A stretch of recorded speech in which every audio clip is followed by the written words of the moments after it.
Did you know Windows starts dozens of services every time your computer boots?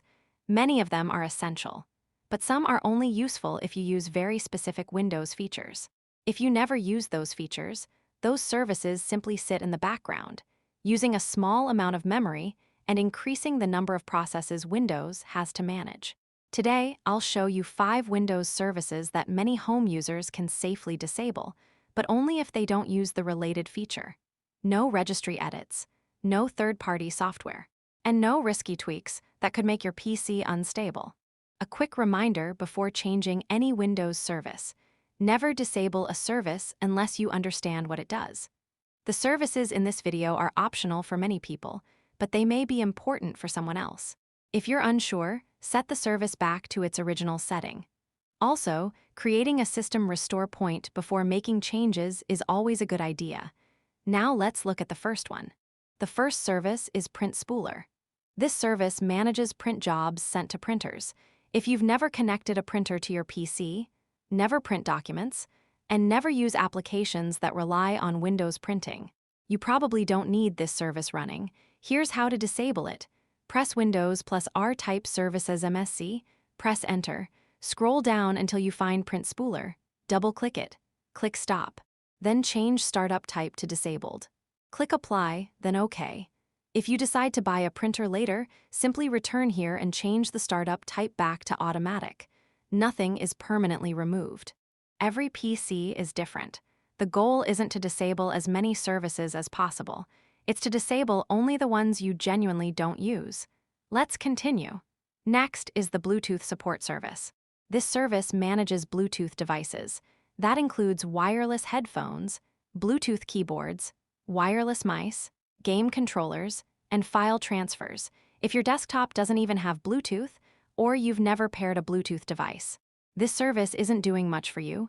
To disable it, stay inside the Services window, find Bluetooth Support Service, double-click it, click Stop, set the startup type to Disabled, click Apply. If you ever purchase Bluetooth accessories, simply enable the service again. Now let's talk about Remote Registry. This service allows another computer to modify your Windows registry remotely. Large businesses sometimes use it to manage many computers across a network, but for the average home user, it's almost never used. Disabling it won't affect everyday activities like gaming, browsing, streaming, or office work.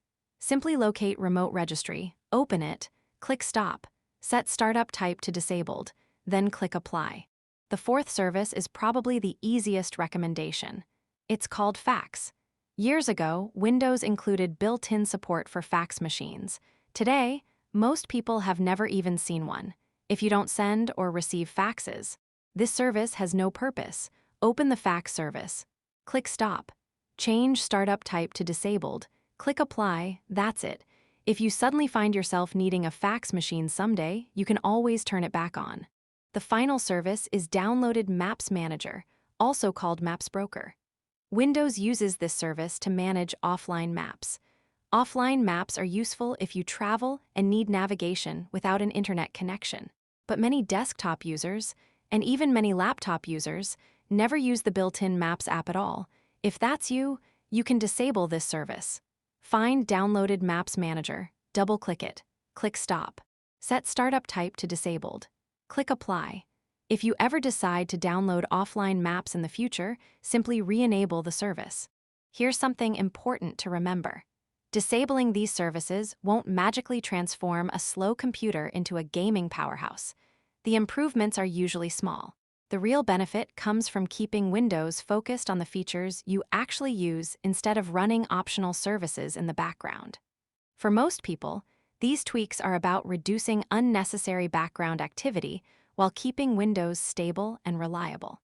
And that's exactly how Windows optimization should be done. Safe, simple, and reversible. If you found this guide helpful, give the video a thumbs up. Subscribe for more Windows 11 optimization tips, hidden features, and troubleshooting guides. And let me know in the comments, which Windows service surprised you the most? Thanks for watching, and I'll see you in the next video.